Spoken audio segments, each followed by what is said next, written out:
Hello students, कैसे हो आप लोग। तो आज हम लोग पढ़ेंगे आपके साइंस टेक्स्ट बुक से 7th चैप्टर का नाम है measuring things. We have read about the various measuring devices.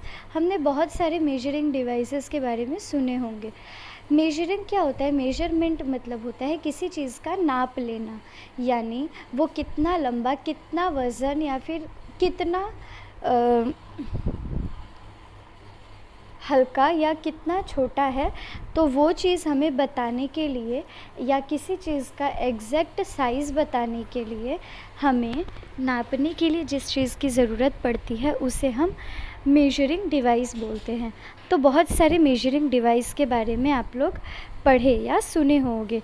Let's see now how we can use this devices to measure things. अब हम देखते हैं कि हम उन डिवाइसेस को चीज़ें मेजर यानी नापने के लिए कैसे यूज़ करेंगे। Length, we measure the length of an object using a ruler, metre rod और मेजरिंग टेप। यानी हम कभी किसी चीज़ की अगर लेंथ जाननी है, लंबाई जाननी है कि वो कितना लंबा है, तो उसके लिए हमें रूलर यानी स्केल, मीटर रॉड या मेजरिंग टेप की ज़रूरत पड़ती है। Metre rod is used by a cloth dealer to measure the length of materials. जो मीटर रॉड होता है वो कपड़ों की दुकान पे हमें देखने को अक्सर मिल जाएगा, जो कि वो अपने मटेरियल यानी कपड़े का नाप एग्जैक्ट साइज़ लेके उसे कस्टमर्स को देने के लिए यूज़ करते हैं। Cloth is measured in metres, कपड़े जो हैं वो मीटर में नापे जाते हैं। A measuring tape is most commonly used by tailors. और जो मेजरिंग टेप होता है ये आप लोग टेलर के पास देखे होंगे, जिससे ये लोग आपका साइज़ नाप के उस नाप का कपड़ा सिलते हैं। तो उसमें वो जो पट्टी रहती है उसे क्या कहते हैं? उसे मेजरिंग टेप कहते हैं। A ruler is use to measure small things. Ruler यानी जो स्केल रहता है वो छोटी चीज़ें नापने के लिए यूज़ होता है। स्केल आपके पास भी है। अगर आपसे कहा जाए कि 10 सेंटीमीटर का लाइन खींचो, तो सब अपने अपने स्केल से 10 सेंटीमीटर का लाइन खींचेंगे, तो वो लाइन सेम रहेगा सबका। सबके पास है तो अलग अलग स्केल, छोटा स्केल है, किसी के पास बड़ा स्केल है, लेकिन जो उस लाइन का नाप रहेगा वो सबका सेम रहेगा। तो इसीलिए हमें मेजरिंग थिंग की यानी मेजर करने के लिए किसी एक एग्जैक्ट साइज़ की ज़रूरत पड़ती है। अगर कह दिया जाए कि सब अपने हाथ जितना लंबा एक लाइन खींचो, तो वो लाइन सबका सेम नहीं होगा। क्यों? क्योंकि सबका हाथ किसी का छोटा होता है, किसी का बड़ा होता है, इसलिए सबका लाइन अलग अलग रहेगा। पर अगर वही लाइन स्केल से खींचने के लिए कहा जाए तो वो सबका एक जैसा आएगा। तो इस तरह से हम एग्जैक्ट किसी चीज़ का नाप ले सकते हैं। Measuring length using a ruler. अब रूलर से हम लेंथ कैसे मेजर करते हैं? A ruler has marking in centimetres and inches. जो रूलर होता है, स्केल होता है, उसमें जो मार्क लगे होते हैं, लाइंस वगैरह, वो सेंटीमीटर और इंचेस के होते हैं यानी इंच के।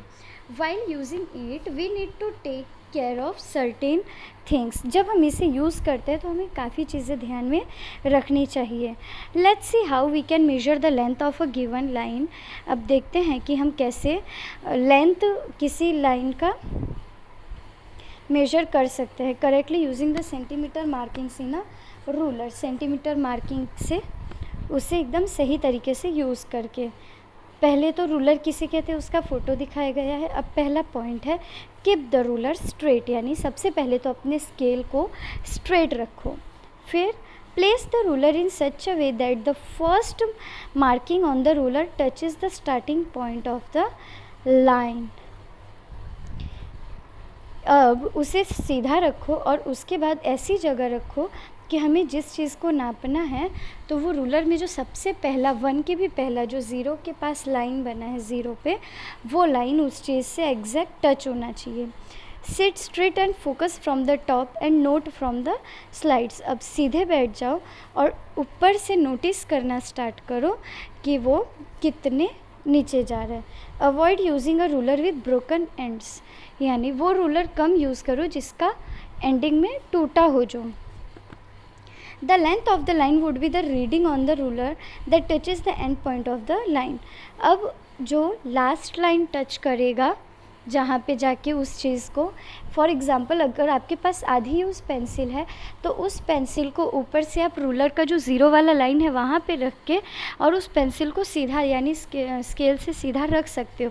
तो अब आप देखोगे कि वो पेंसिल का पॉइंट लाइन को कहाँ जाके किस लाइन के तक आया है, तो हम उसे देखेंगे। तो इससे हमें पता चल जाएगा कि वो चीज़ कितने सेंटीमीटर या कितने इंच लंबी है। अब आते हैं कैपेसिटी पे। Capacity is the measure of the amount of a liquid a container can hold. Capacity मतलब उस चीज़ को मेजर करना है, नापना है जो कंटेनर लिक्विड चीज़ को होल्ड कर सकती है। We use a graduated beaker, measuring cylinder और a measuring glass to measure capacity. Capacity नापने के लिए हम graduated beaker, measuring cylinder या measuring glass ले सकते हैं। They are divided into equal parts. वो सब equally डिवाइडेड रहते हैं and have markings on them. आप लोग देखे होंगे अगर कोई दूध वाले अंकल दूध देने आते हैं आपके घर तो वो उनके पास वो एग्जैक्ट एक ही जितना दूध डेली दे के जाते हैं। अगर उनसे कह दिया जाए 1 लीटर चाहिए तो वो 1 लीटर दूध उतना ही दे के जाते हैं, उससे ना कम होता है ना ज़्यादा होता है, क्योंकि उनके पास जो कंटेनर होता है उसमें मार्क लगा होता है कि इसमें कहाँ पे जाके कितना भरेंगे तो वो 1 लीटर हो जाएगा, कितना भरेंगे तो आधा लीटर रहेगा। तो इसलिए वो उससे नाप के हमें दूध देते हैं। These help us to measure the exact quantity of a liquid a container can hold. These measuring devices measure capacity in standard units like liters and milliliters. हम जो लिक्विड चीज़ें नापते हैं वो हम लीटर या मिलीलीटर में नापते हैं। आप अपने ऑयल के बॉटल में भी देखोगे तो उसमें ml लिखा रहता है, तो जिससे हमें पता चल जाता है कि इस ऑयल के डब्बे में कितना ml यानी मिलीलीटर है। यहाँ तक समझ में आया बच्चों? Measuring capacity using non standard units. अब वो सब क्या था, वो स्टैंडर्ड यूनिट की हम अब तक बात की। स्टैंडर्ड यूनिट यानी जैसे मैं एक स्केल का एग्जांपल दी थी आप लोगों को और एक हाथ का एग्जांपल दी थी, तो जो हाथ का एग्जांपल है वो नॉन स्टैंडर्ड यूनिट है, यानी वो सबका अपने अपने हिसाब से ऊपर नीचे अलग अलग हो सकता है, लेकिन जो स्केल है वो स्टैंडर्ड यूनिट हो जाएगा क्योंकि वो सबका एक जैसा साइज़ बताएगा। तो उस तरह से अब नॉन स्टैंडर्ड यूनिट कैपेसिटी के लिए हम देखते हैं।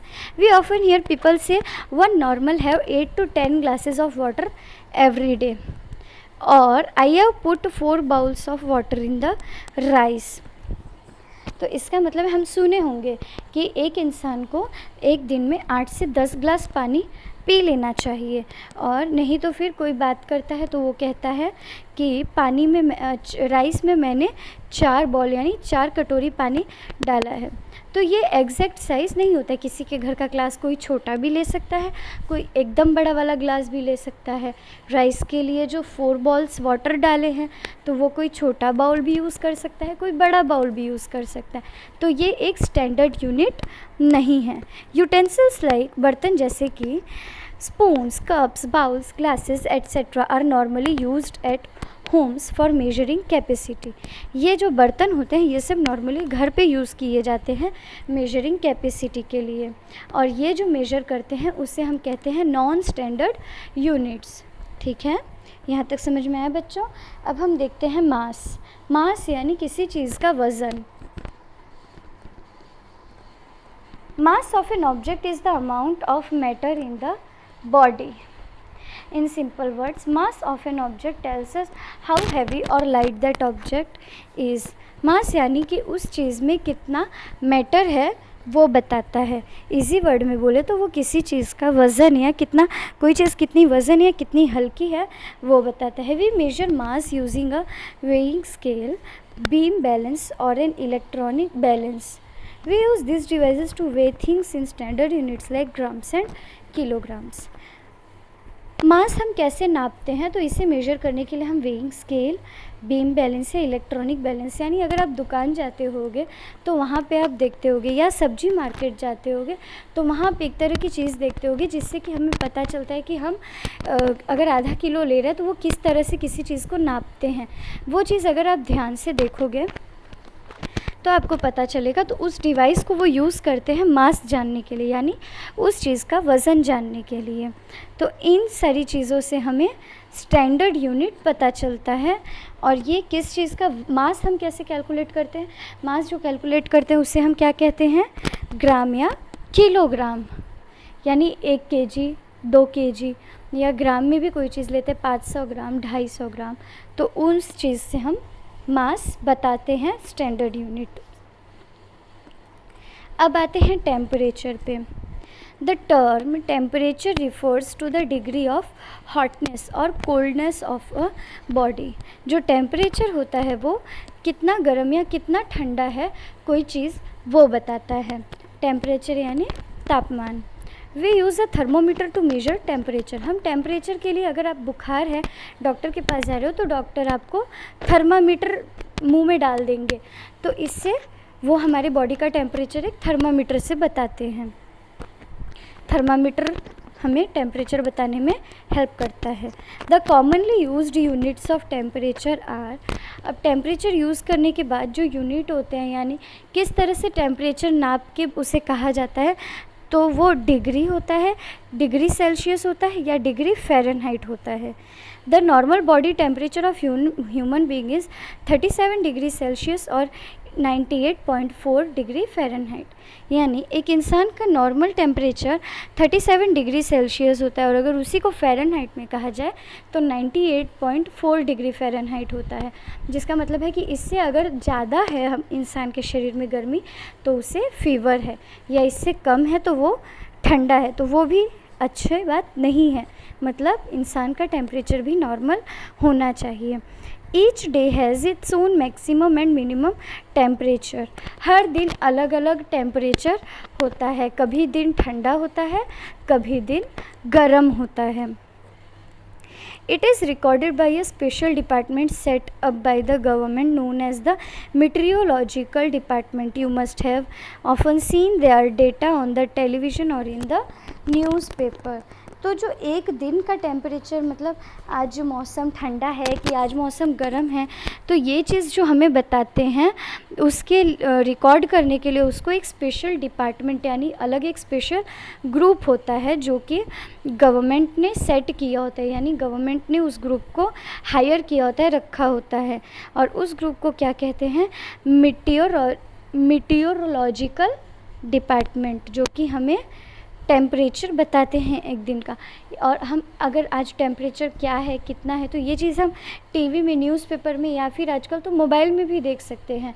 मोबाइल में वेदर करके एप्लीकेशन, यानी एक ऐप आता है, उसमें हमें मौसम पता चलता है। तो वो चीज़ हमें कैसे पता चलता है, तो वो जो गवर्नमेंट ने एक टीम को रखा है उससे हमें टेम्परेचर पता चलता है।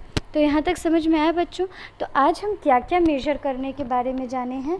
पहले स्केल या रूलर से लेंथ सीखे हैं, लेंथ सीखे। दूसरा क्या सीखे हैं, कैपेसिटी, यानी कोई चीज़ कितना लिक्विड चीज़ को होल्ड करने के लिए कितना कर सकते हैं। दूसरा है मास, यानी वज़न, ग्राम या किलोग्राम में। और एट लास्ट है टेम्परेचर। तो यहाँ तक समझ में आ गया बच्चों। Thank you.